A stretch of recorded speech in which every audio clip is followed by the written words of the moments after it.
to That Wrestling Podcast. Welcome to That Wrestling Podcast. This is a TWP Extra, the Revolution recap, which usually happens an hour or so after the actual pay-per-view. But since none of the boys got the pay-per-view and Brian's still benched, due to load management, it's just me. So it is Tuesday, and I've had a day or two to just think about everything that went down. And, AEW pay-per-views are a lot like NXT PLEs. They always deliver. I don't remember a bad pay-per-view, much like I don't remember a bad NXT PLE, a takeover, if you will. Let's just start with the main event. Maxwell Jacob Friedman, MJF, now the 67-minute man, defeated Bryan Danielson in the Iron Man match, 4 falls to 3.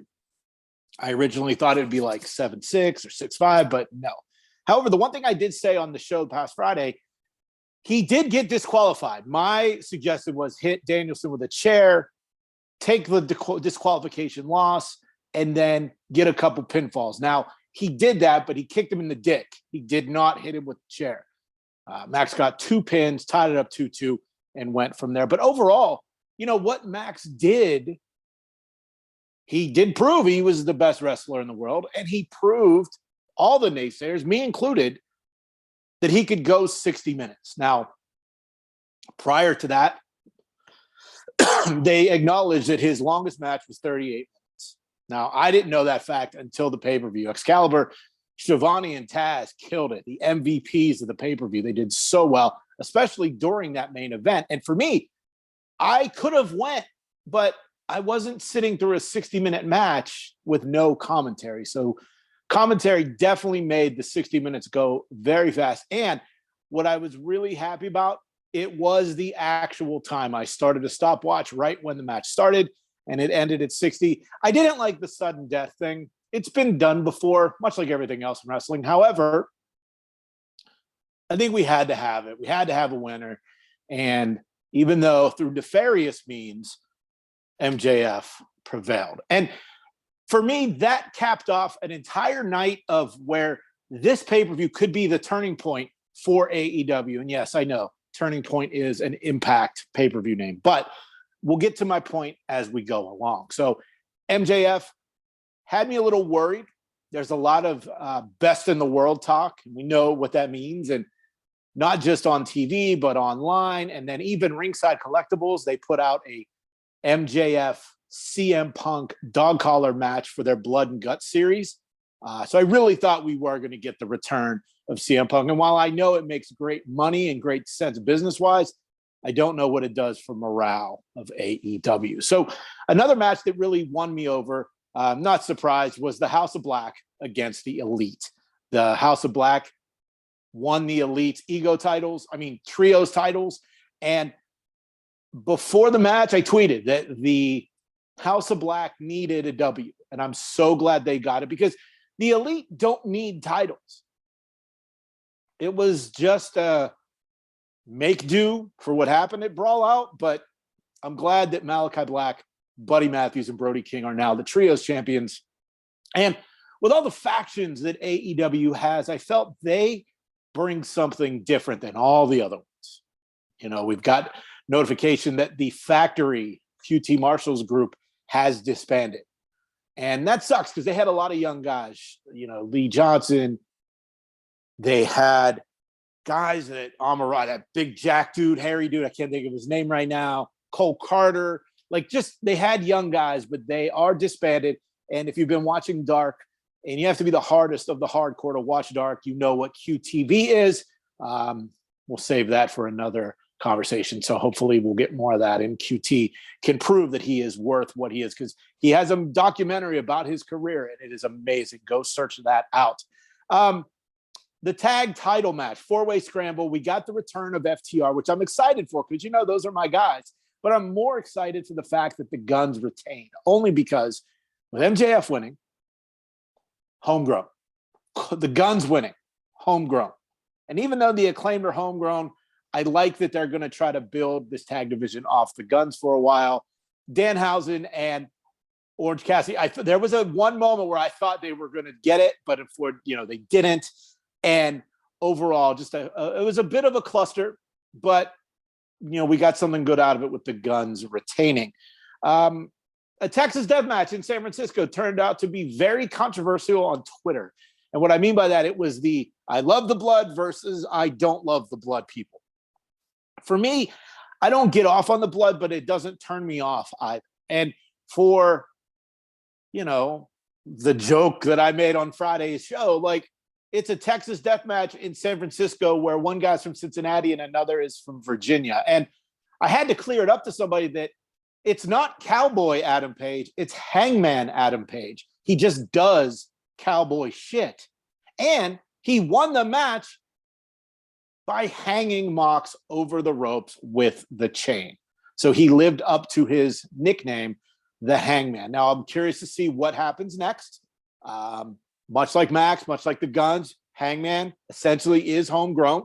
And that's what I mean by this turning point. A lot of the homegrown. The big women's three-way, Saraya, Ruby Soho, and Jamie Hayter.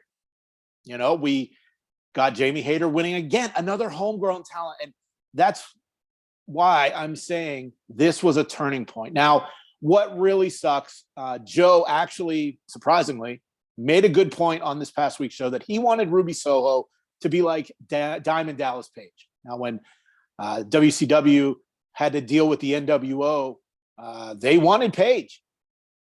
And Paige stuck with WCW, did not go with NWO. And we thought Ruby was going to go down that route, but nope. She turned her back on Britt, she turned her back on Jamie, and joined Saraya and Toni Storm with their New Women Everywhere or whatever. They don't have an official name yet, but the freelancers, I think they called them on commentary. But I really thought this was the opportunity to bring in the Bellas. And I know you're probably shaking your head. We don't need the Bellas, but they were backstage. So earlier in the day, a picture got posted and I thought, oh my God, we're going to get it. And it would increase female viewership because the Bellas have a following. But right now, no Bellas in AEW. And, Ruby's now a bad guy. But Jamie Hayter retained. And Ricky Starks, he's another one. He beat Jericho. He had some help with Action Andretti to fend off Sammy G, even though Sammy was not supposed to be at ringside. But Ricky Starks, another one, homegrown, gets the win. Jungle Boy, Jack Perry, last burial, first burial, whatever you want to call that match with Christian Cage. I was burned out by this feud because it's been going on for so long, and I get it, long-term storytelling, but this match was really good. And again, Jungle Boy Jack Perry, homegrown, one of the pillars, and he picked up a victory. I'm looking at my notes here. The whole point of me saying all of this, Jungle Boy, Ricky Starks, MJF, Jamie Hayter, House of Black. House of Black, not exactly homegrown, but not the elite either. This was a pay-per-view. It's called Revolution. I'm calling it a turning point. It was just exciting. It delivered. And if you watched it, you know that I'm right. So what does this mean moving forward? We have guys like Jericho and Danielson that are doing their part. They're the veterans. They're trying to bring up the next guys. Jericho came out last week and said he will never get a return win against Action Andretti, a match that nobody saw Andretti winning except Brian. I get it. And Danielson, he didn't have to go 60 minutes just to lose, but he is now in that leadership role. And I'm excited to see what these elder statesmen do moving forward. And with FTR, I don't know where you stand with them. They're not homegrown. They weren't superstars in WWE, but they are my favorite tag team right now, my favorite wrestlers right now. So I'm glad to see they're back.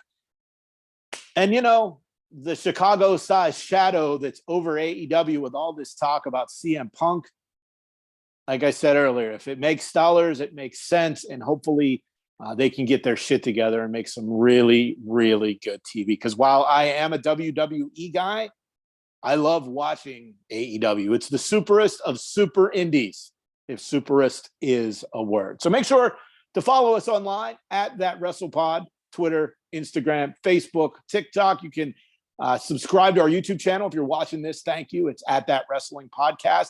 We are trying to get to 4,000 subscribers by WrestleMania. So that's a couple weeks away. We're a couple hundred away. So if you could subscribe, if you want to leave some comments down below of what you thought of this pay-per-view or the podcast or me. You can also pick up merch, including there's a Dinosaur in Uranus shirt from our SummerSlam trip at whatamaneuver.net. So I will be back Friday with the boys. I'm not sure which combination. I just know that hopefully it will not be another solo run. But if it is, solo runs aren't that bad, right? Just kidding. Could not do the show without the guys, except maybe Joe. Anyway, enjoy wrestling. We'll talk to you Friday on That Wrestling Podcast. Thanks for listening. Follow That WrestlePod on Instagram, Twitter, Facebook, and YouTube. 1, 2, 3, that's it! Thanks for watching That Wrestling Podcast on YouTube. Make sure to subscribe to the channel. And for more That Wrestling Podcast content, follow at That WrestlePod on social media.